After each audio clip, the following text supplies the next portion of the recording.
Well, it's good to be back up front here this week. Anton, where's Anton at? Anton, there you are. Anton gave a great message last week about the importance of fellowship with other Christians. So in case you guys missed it, it's actually on our YouTube page, so you can go and watch that later if you would like.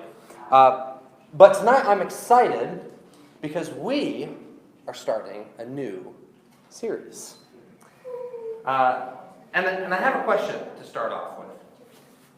For those of you in here who would consider yourself Christian, you're following Jesus, maybe you're watching this later, do you ever feel like you just don't really belong? Like you go to school, you go to maybe work, you have a job, or you go to be with your family or with friends, your social circle, and you just kind of feel out of place. You almost feel like the people in your lives don't live life the way that you do. I was having dinner with somebody a while ago. We were talking about this exact topic, and essentially this person was sharing with me their desire to live out their faith in life, at school, with sports, their friends, etc., but admitted that they were having some challenges with that. And they're not alone. Just show of hands in here tonight, adults included. How many of us just feel like it's hard to follow Jesus in our culture? Everyone's hands should go in the air. Absolutely everyone, yes.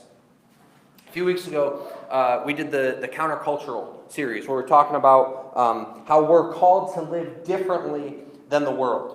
The way that we use our words, the way we view sexuality and death. And then Anton last week talked about how we are called to be vulnerable with other Christians. Guys, that's something the world doesn't really do.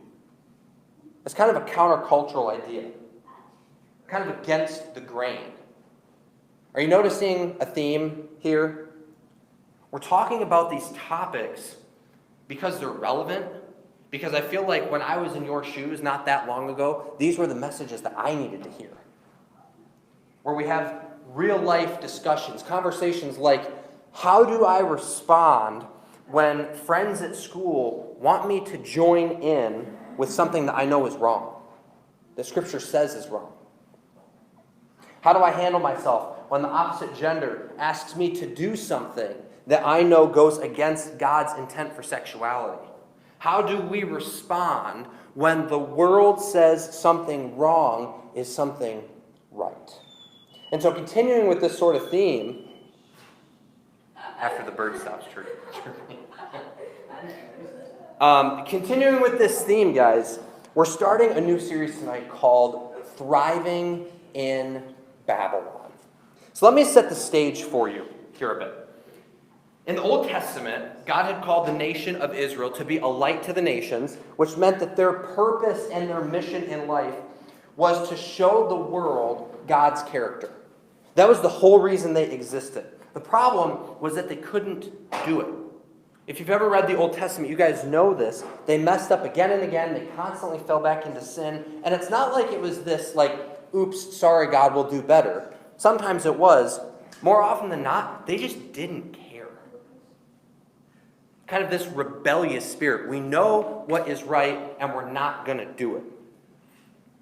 And it was that kind of mindset that brought God's judgment on them through the empire of Babylon. Now, those of you who aren't history buffs, I apologize. Let me just have 1 minute here. I'll kind of explain why.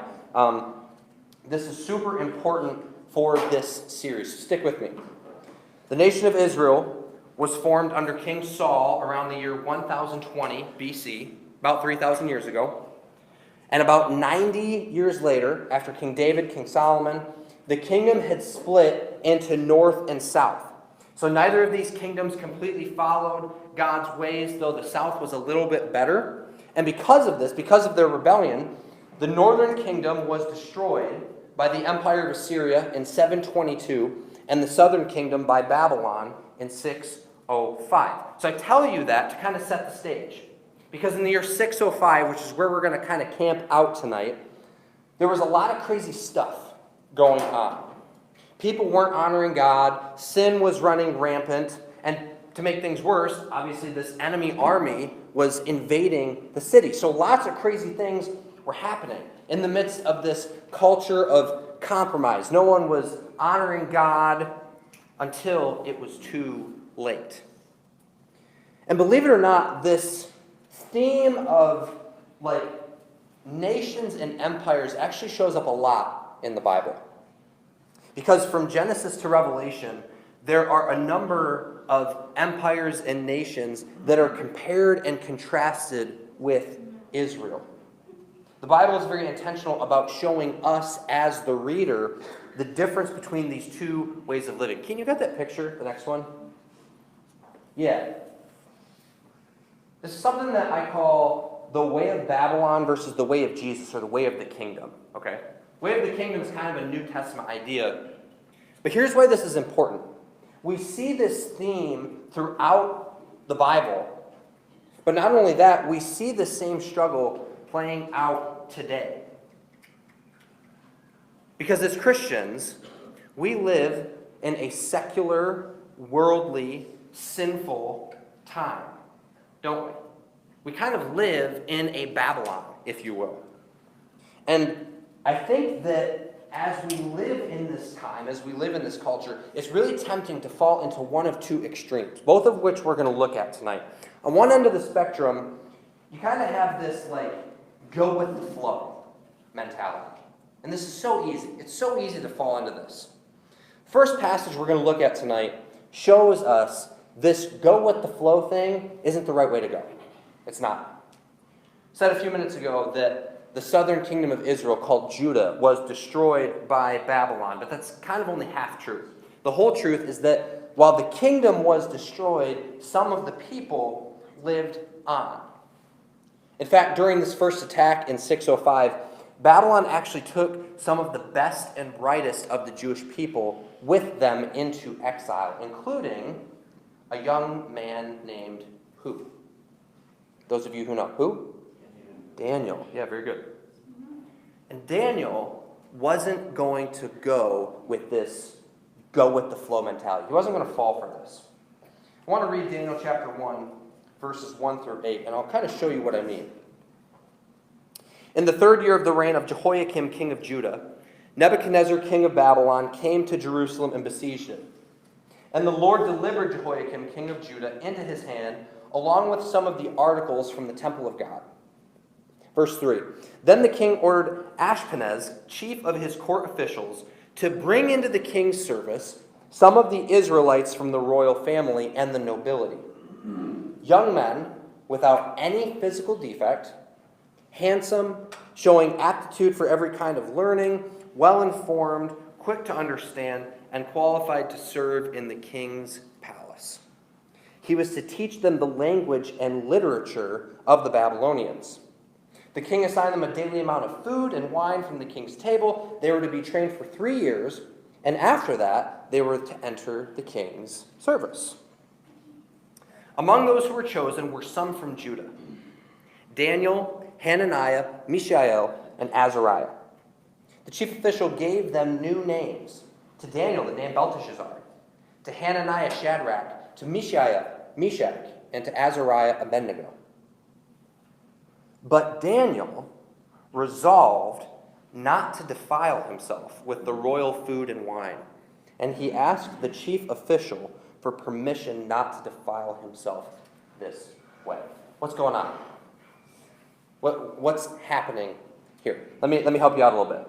So in the ancient Middle East, really just the ancient world, when an enemy nation defeated you in war, it was customary for them to kind of assimilate you into their culture.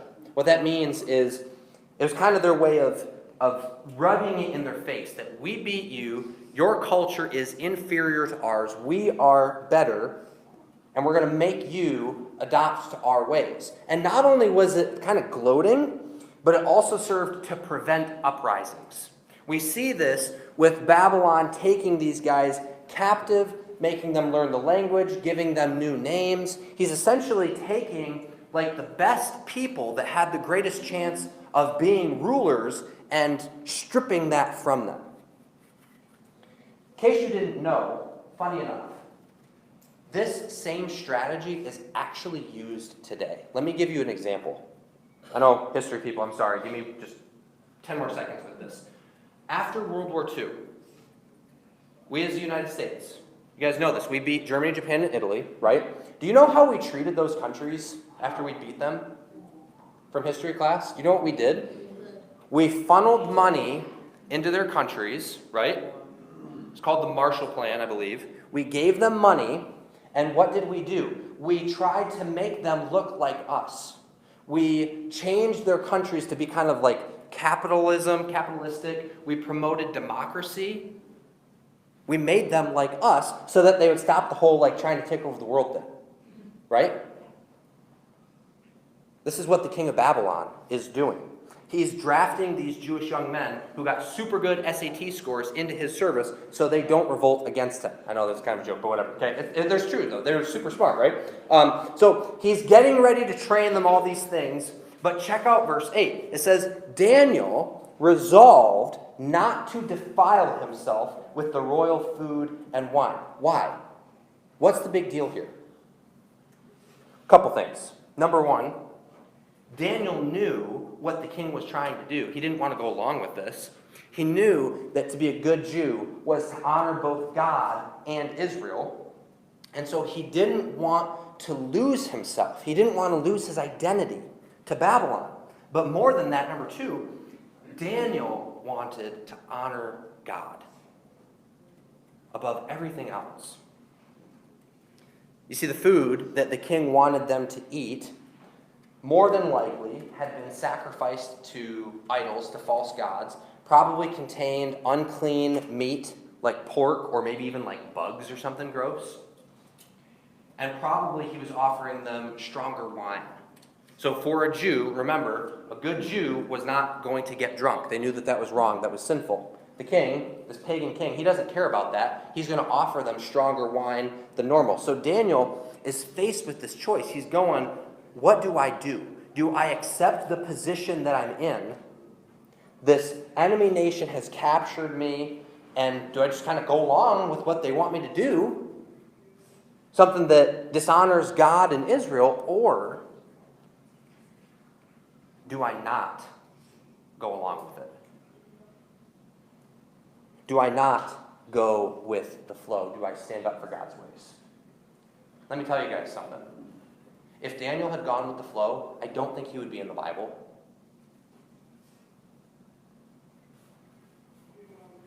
And so Daniel respectfully tells this official, no, I'm not going to go against what my God tells me is wrong, even though everyone else says that it's okay. But Daniel resolved not to defile himself. If you guys want to know how that story ends, go read Daniel chapter 1 later. So that's kind of one end of the spectrum, is go with the flow. The other end of the spectrum is kind of this idea that, when we live in this sinful society, we just kind of throw up our hands and we say, well, if the world is so bad, then I just don't want to be part of it. I'm just going to completely withdraw. I'm not going to, listen to this music. I'm not going to watch TV at all. We see this in a few different places today. One example that comes to my mind is probably like the Amish, right? They kind of have this withdrawn mentality. But couldn't Daniel have just run away? Couldn't he have gone with this end of the spectrum? I'm just going to run away and peace out, guys? Well, probably not. He'd been captured. But let's just say for the sake of argument that he could. Let's say that he could just leave. Here's my question. Would that have done any good? No. Because he would have been abandoning his call to be a light to the nations, wouldn't he? He's just peacing out. This brings us to the second passage. While all this is happening, Babylon invades Judah, destroys Jerusalem, Daniel is hauled off in captivity. There's a prophet at the time named Jeremiah. And he writes something really profound, this message from God. I want to read a few verses from Jeremiah 29. This is what he says. It says, "This is the text of the letter that the prophet Jeremiah sent from Jerusalem to the surviving elders among the exiles, and to the priests. The prophets, all the other people Nebuchadnezzar had carried into exile from Jerusalem to Babylon. This is what the Lord Almighty, the God of Israel, says to all of those I carried into exile from Jerusalem to Babylon. Build houses. Settle down. Plant gardens and eat what they produce. Marry, have sons and daughters. Find wives for your sons and give your daughters in marriage, so that they too may have sons and daughters. Increase in number there. Do not decrease. Seek the peace and prosperity of the city to which I have carried you into exile. Pray to the Lord for it, because if it prospers, you too will prosper. What? Am I the only one who thinks that's weird? Does that make sense to anybody? Like, what a strange thing for God to say. Doesn't he know Babylon's their enemy? Like, doesn't he know they've done all these terrible things? Just imagine these guys are sitting there thinking, Lord, these people are evil. They just attacked us and killed us and have enslaved us. You know that they dishonor you, they worship false gods, they get drunk, they eat unclean food, they have wild parties, do weird things with sexuality and all these things, on and on and on. God, why would you want us? We good? Okay. They're thinking, God, why would you want us to settle down? Like, these people are our enemies. Seek the peace and the prosperity of the city? Why would God want us to do this? Well, it's because this mentality that we should disconnect from society is also not the right view to have. As Christians, we are not called to withdraw from society. We're not called to be of the world. We're called to be in the world. Pastor Tom Nelson puts it this way. He says, it's not insignificant that the city of Babylon was a very pagan city. Yet, despite such a godless context, God's covenant people are called to live holy lives in the midst of an unholy place. All the while, catch this, seeking the flourishing of their neighbors. This is what this series is going to be about. How do we, as followers of Jesus, as Christians, how do we live holy lives in unholy places? How do we seek the flourishing of our neighbors while not compromising God's ways? How do we thrive in Babylon? And really kind of a pre-question, what even is Babylon? Maybe we should have started with that. Like, what is Babylon today? Well, in my mind, Babylon is really anywhere or anything where God's ways are not honored. So you think about, like, public school? Yeah. Sports? Probably. Music programs? Maybe. Drama club? Perhaps. Politics? Everybody nod your head. Yes? What about this one? A family that's not Christian. Those of you who go home to families that it's kind of hard sometimes. Maybe a friend group, a social group. Like you have like teammates, they're not really your friends, but kind of your friends, you know? They're not Christians. What about this? When you guys graduate and you go to college, or you go to the workforce, wherever maybe you go to the military even.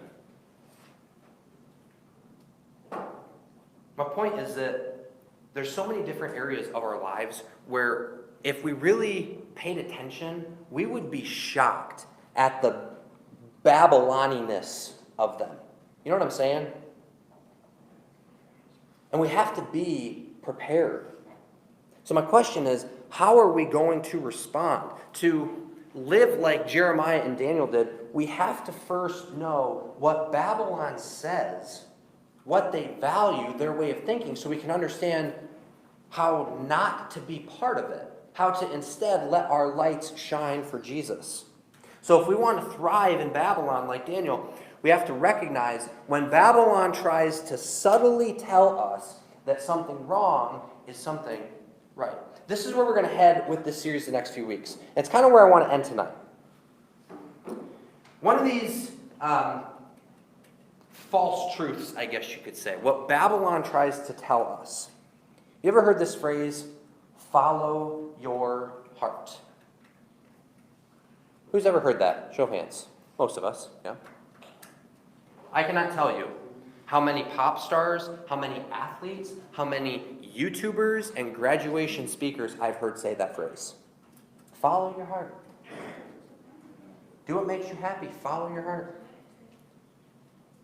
Do you know what Scripture says? You got that verse up, Keaton? Jeremiah 17:9.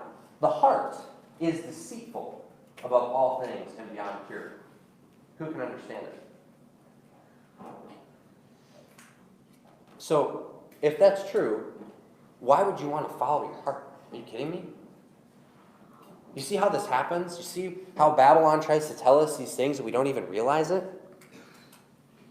Babylon says follow your heart, but God says your heart is deceitful.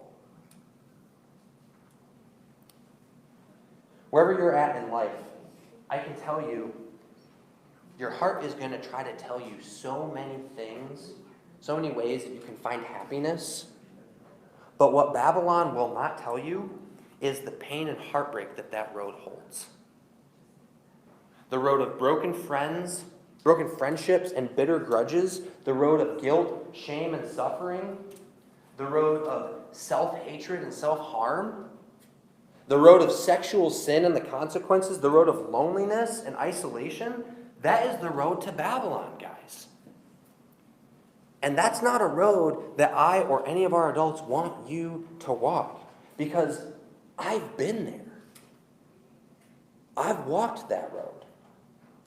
All of our adults have walked that road at one point or another. The Bible says that all of us are sinful, that all of us have fallen short of the glory of God. I can tell you the road to Babylon is a dark place, but here's the hope. The way to God's kingdom is a much better path. And we can have this confidence that God himself empowers us to reject the ways of the world and to instead live for Jesus. So the next few weeks, we're going to look at follow your heart and a couple of other things that mentality kind of leads to. And I'm going to show you what God's word says, what the way of the kingdom actually says. We're going to compare these two so we can help you and equip you guys to thrive here in Babylon.